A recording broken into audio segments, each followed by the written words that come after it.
Welcome to simple சமையல். இன்றைக்கி சிம்பிளாக டேஸ்டியாக காரசாரமான காலிஃப்ளவர் ஃப்ரை எப்படி பண்ணலான்னு பார்க்கலாம் வாங்க. ஒரு பேனில் 800 ml தண்ணி ஊற்றிக்கோங்க. அதை கொதிக்க விடுங்க. அரை ஸ்பூன் உப்பு ஆட் பண்ணிக்கோங்க. நாம் ஒரு மீடியம் சைஸ் காலிஃப்ளவர் எடுத்துருக்கோம். இந்த மாதிரி பிச்சு பிச்சு வச்சுக்கோங்க, கட் பண்ணி வச்சுக்கோங்க. நல்லா தண்ணி கொதிச்சப்புறம் அந்த காலிஃப்ளவரை ஆட் பண்ணிக்கோங்க. அப்புறம் அதை நல்லா மிக்ஸ் பண்ணி விடுங்க. காலிஃப்ளவர் எல்லாமே தண்ணியில் நல்லா மூழ்கி இருக்கணும். ஒரு 2-3 நிமிஷம் தண்ணி நல்லா கொதிக்கட்டும். கொதிச்சப்புறம் காலிஃப்ளவரை எடுத்து வச்சுடுங்க தனியாக.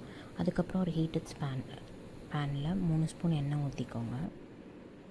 அதுக்கப்புறம் 2 பெரிய வெங்காயம் ஆட் பண்ணிக்கோங்க. இந்த மாதிரி நீளமாக கட் பண்ணி ஆட் பண்ணிக்கோங்க. அதை நல்லா வதக்கி கொடுங்க. ஈவனாக ஸ்ப்ரெட் பண்ணி விட்டுருங்க. அப்போ தான் ஈவனாக குக் ஆகும். அதுக்கப்புறம் ஒரு நிமிஷத்துக்கு அப்புறம் ஆனியன் கொஞ்சம் கலர் டாட் ஆகும்.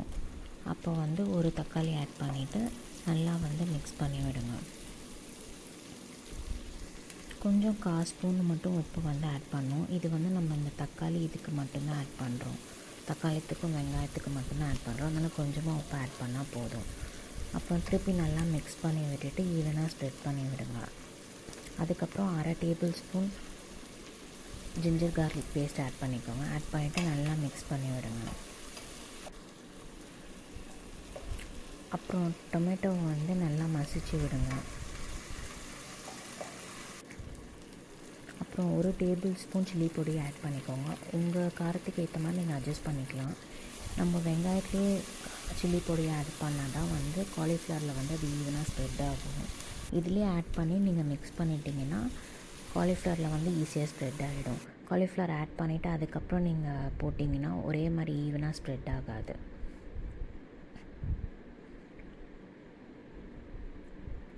நல்லா ஒரு 7 to 8 minutes நல்லா அது குக் ஆகணும்.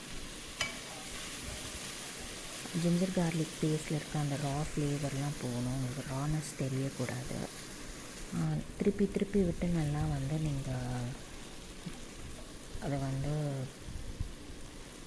வறுத்து விடுங்க. அப்போ தான் எல்லா சைடும் ஒரே மாதிரி குக் ஆகும், நல்லா ஃப்ரை ஆகி வரும். எங்கள் பாட்டிலாம் கல் சட்டியில் அப்படியே 1 மணி நேரம் விட்டுருவாங்க. அது நல்லா அப்படியே முறுன்னு வரும்.